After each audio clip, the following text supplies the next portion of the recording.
This video is about pain relief options. So there are 3 settings with which we can give birth in, being home birth, birth centre and obstetric unit. And I think I will start by talking about the pain relief options that are available to us when we have a home birth first.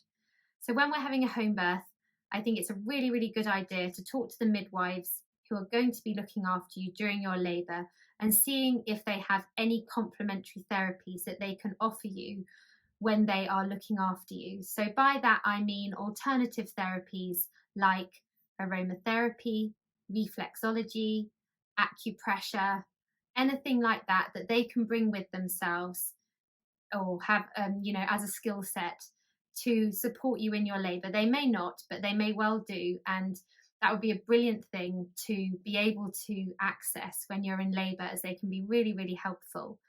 Alongside that, things like hypnobirthing can be a brilliant way to help you control your breathing, control your sort of feelings when we slightly sometimes feel that we're losing control, to get us right back on track and to calm us down. The other things that are available to you in a home birth are pool. So one can hire a birthing pool when you give birth at home.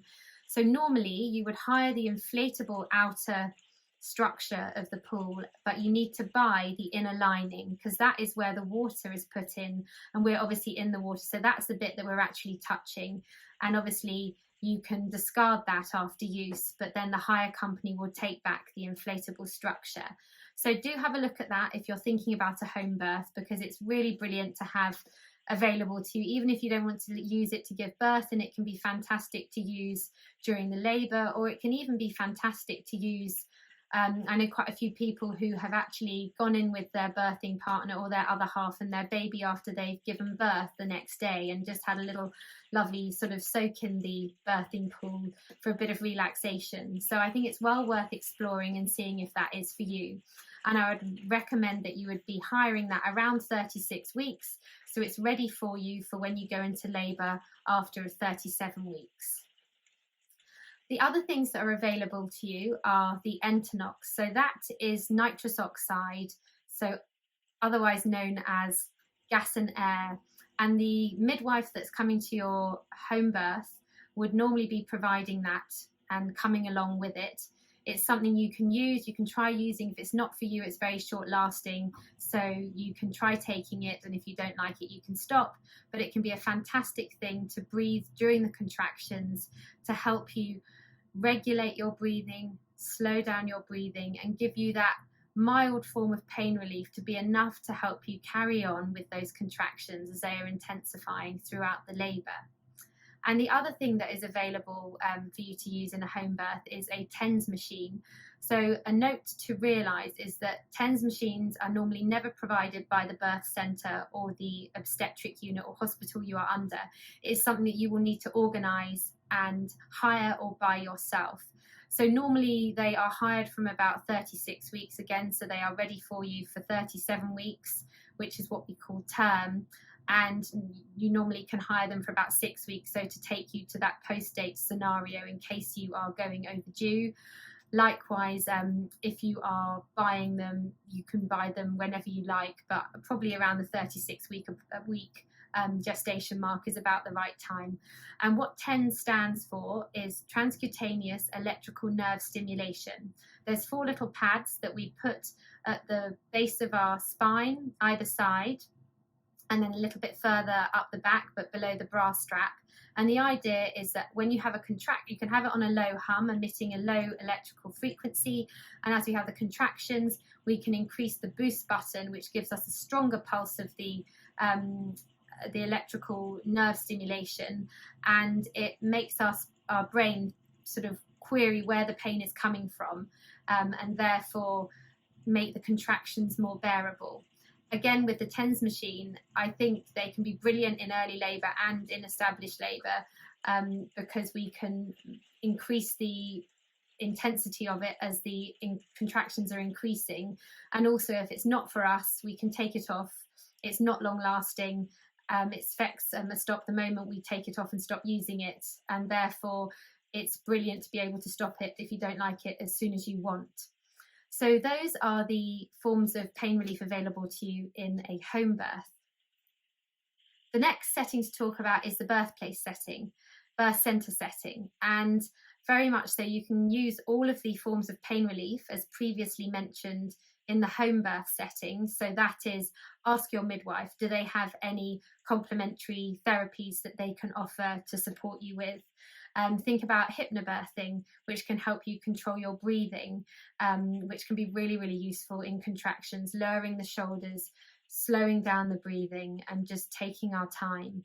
The other things that are available are the gas and air that will be on tap in all the birth centres. Also, birth centres will have a number of birthing pools, so you can jump in the pool if you want to. It's always a good idea also, if you're wanting to use the pool when you're in labour and coming into the birth centre, it can be a really good idea when you ring ahead to let them know that you're coming in, to say, I'm really keen to use the birthing pool, would you mind putting it on for me? Because they can take about 20 minutes to run, and if you're wanting to hop in it straight away, and if that's appropriate for you, it's great if it's already run.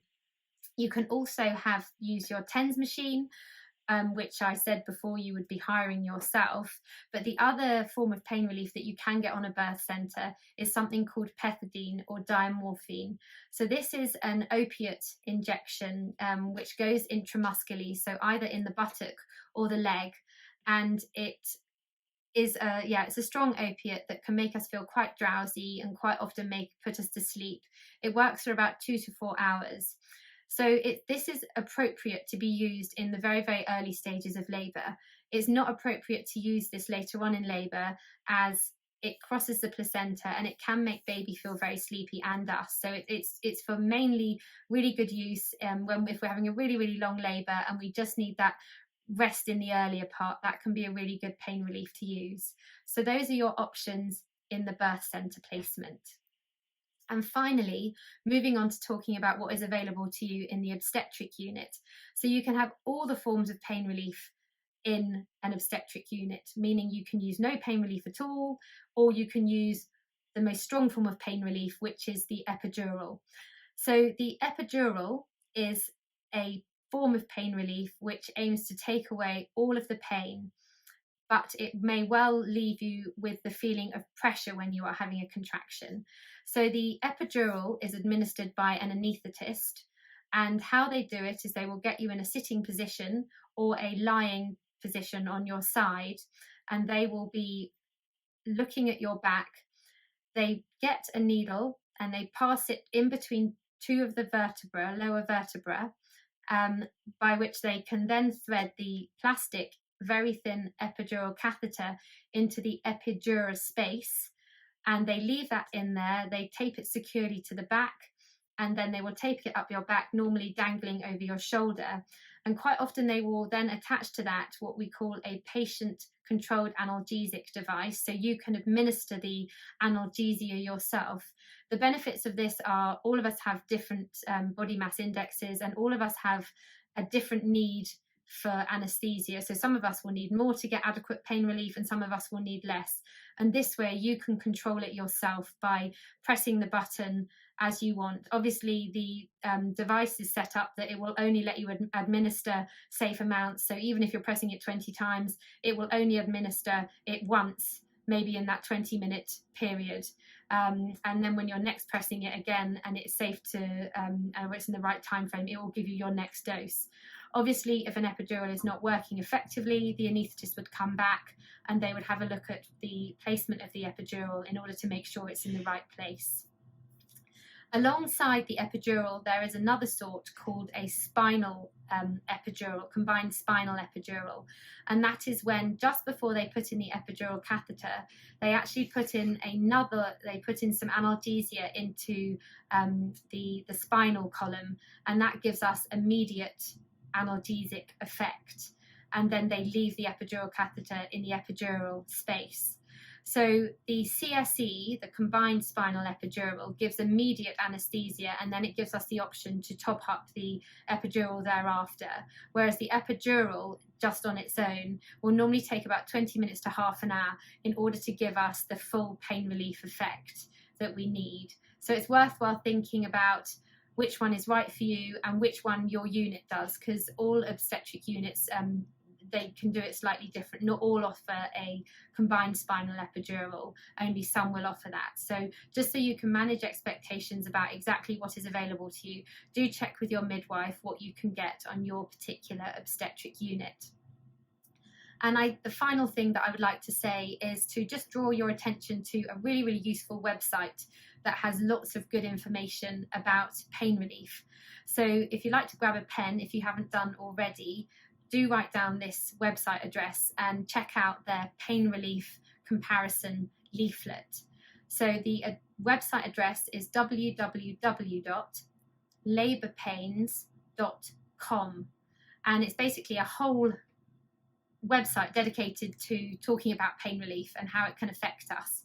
So the one that'd be useful for you, so on the drop down menu on the Labour Pains website is there's one called Leaflets, and if you drop down that menu, there's one that's called Labour Pain Comparison Leaflet, and it's got a very, very easily digestible leaflet about the different forms of pain relief, their effect on mummy, the effect on baby, how effective they are, and some of the risks associated with them. So that can be a really useful thing to help you make a informed choice about what's right for you. Also, they have other leaflets on epidural, so they go into more detail about the risks involved with an epidural and how they work. So do have a look at that, so it can help you make a good decision about what's right for you. And I always think it's a really good thing to say, start with the least, I guess, the least invasive form of pain relief and see how you go. We never know what we're going to feel like when we're in labour, and that's to be expected.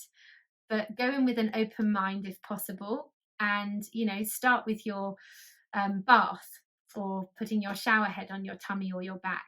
Then if that stops working or doing what it needs to, then pop your TENS machine on, see how far that can take you. Try your gas and air and work your way up.